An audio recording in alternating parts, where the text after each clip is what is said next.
के लिए उसमें जो है सजा। एक बड़ा सवाल ये उठता है कि कानून तो लंबे समय से है और देखते देखते हमारी जो महिलाओं की संख्या लगातार घटती जा रही है और आज इस तरह से इम्बैलेंस हो गया है कि आज बहुत बड़ी एक ऐसे सीवियर कंडीशन में पहुंच गए हैं कि जहां मर्द और औरत का जो अंतर है वो काफी बढ़ गया है। देखिए, मैं आपको बताऊं कि ये दुर्भाग्य है देश में कि केरल एकमात्र ऐसा स्टेट है जहां पर 1000 पर 1084 महिलाएं हैं जी।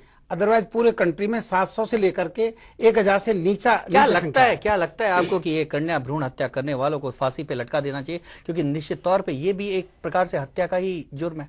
देखिए, मैं आपको बताऊं कि इसके लिए सख्त कानून की जो स्थिति है 312 से 315 तक आईपीसी में जो प्रोविजंस हैं उसमें स्थिति ये है कि अगर आप बिना किसी कंसेंट के, अगर मान लीजिए 313 में ये प्रोविजन है, बिना किसी कंसेंट के आप अगर एबॉर्शन करा रहे हो, भ्रूण हत्या कर रहे हो, तो उसमें जो है 10 साल से आजीवन कारावास तक की सजा है। पर कितनों को हो पाती है? बड़ी बात यह है गणेशा जी, इस मामले में यह देखा गया है कि आज तक इस तरह से किसी आजीवन, कोई कन्या भ्रूण हत्या के बाद आजीवन कारावास मिलते हुए किसी को देखा नहीं, कभी सुना नहीं। ये है ना, इसमें हम लोग उतने ही जिम्मेदार है। एक्चुअली क्या है, कोर्ट का जो सिस्टम है, हमारे जो कोर्ट का सिस्टम है, हम लोग इससे डरते हैं कि एविडेंस देने कौन जाएगा।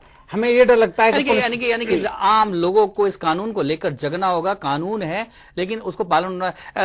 भारती जी, सबसे बड़ा सवाल ये उठता है कि इस तरह के लोग, कन्या भ्रूण हत्या से लेकर बलात्कार तक के लोग इस तरह के, धर्मशास्त्र आखिर में क्या कहता है ऐसे लोगों को? देखिए, धर्मशास्त्र की यह मान्यता है और यह स्पष्ट है कि जो ऐसा आदमी कर्म करता है उसका फल उसको भोगना ही पड़ता है, यदि अच्छा कर्म हो चाहे बुरा कर्म हो।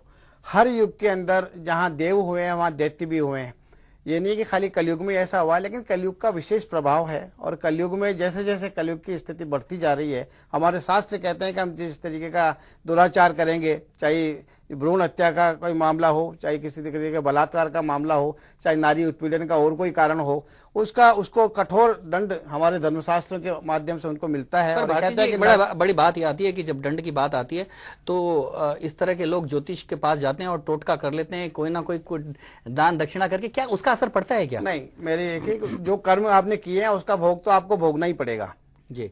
ज्योतिषी के पास जाते हैं तो ज्योतिषी उनको सावचेत जरूर कर सकते हैं कि आपकी ये ग्रह दशा आ रही है, ये ग्रह दशा आपको जो, लेकिन उसका जो फल है वो फल आपको निश्चित रूप से भोगना पड़ेगा। कोई भी ज्योतिषी या कोई भी कर्मकांडी ये नहीं कर सकता है कि आप जो है आपने गलत काम किया है और उसका जो है वो मंत्रों के माध्यम से आप उसका। हमारा धर्मशास्त्र क्या कहता है किसी कन्या की हत्या पर, किसी महिला से दुराचार पर क्या कहता है? किस तरह का पाप लगता है? पाप ये है कि घोर नरक में उसका वास होता है। हमारी ये मान्यता है कि 84,000 योनि के बाद में हमारे को मनुष्य का जीवन मिलता है और वो जीवन इसीलिए मिलता है कि हम जैसा कर्म करेंगे आगे हमारा, क्योंकि पशु में और मनुष्य में यही फर्क है। मनुष्य अपनी बात को जो भी कार्य करता है उसको सोच के कर सकता है।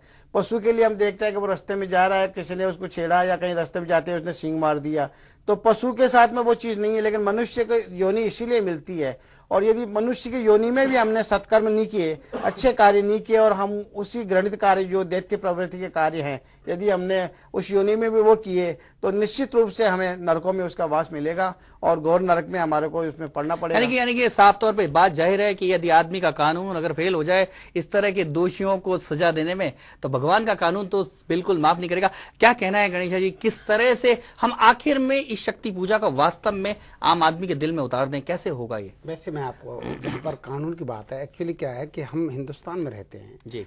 हिंदुस्तान की कल्चर वेस्टर्न कल्चर से बिल्कुल भिन्न है।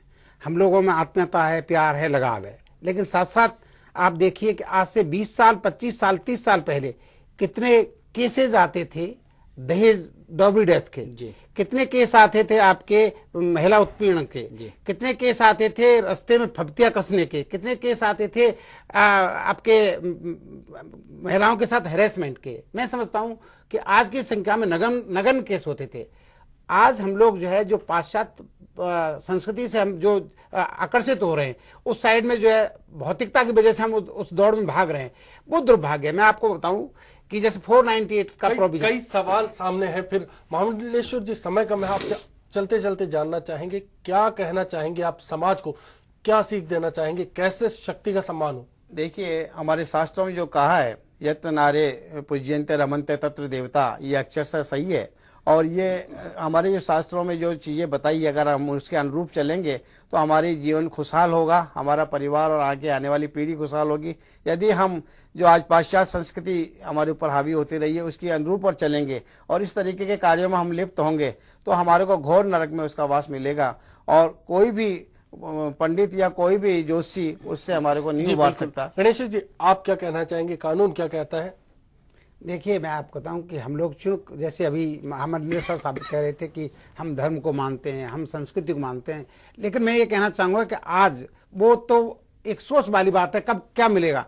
लेकिन अगर कोई अपराध करता है महिला से संबंधित तो मैं समझता हूं कि फास्ट जो स्पीडी ट्रायल होनी चाहिए उसकी, और स्पीडी ट्रायल में उसको दंड इसी समय इसी जन्म में और बहुत जल्दी मिलना चाहिए। उसके पीछे रीजन क्या, फास्ट ट्रैक सख्ता ही कहीं ना कहीं समाज के लिए बिना सख्ती के स्पीड ट्रायल हो। आपको क्या लगता है, दोनों पक्ष, धार्मिक पक्ष और कानून पक्ष हमारे सामने है, शक्ति का सम्मान आखिर किस तरह से?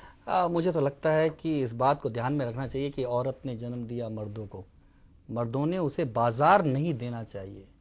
जब तक हमारे दिल में संवेदनशीलता नहीं आएगी, जब तक हम बराबरी पे नहीं आएंगे, जब तक हम माँ बहन बेटी को लेकर संवेदनशील नहीं होंगे, हम औरत का सम्मान नहीं कर सकते। ऐसे में कोई भी शक्ति पूजा बेकार है और निश्चित तौर पे नवरात्रा ऐसे लोगों का मनाना ही बेकार है। कुल मिलाकर जब तक हम अपनी महिलाओं को सम्मान नहीं देंगे, इस तरह की देवी पूजा इस देश में बेकार होगी।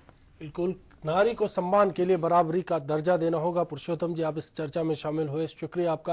गणेश जी, आपका बहुत बहुत शुक्रिया। आज का मुद्दा में बस इतना ही, दीजिए पूरी टीम को इजाजत। चलते चलते आप देखिए क्या कहती है कवि की कलम। नमस्कार।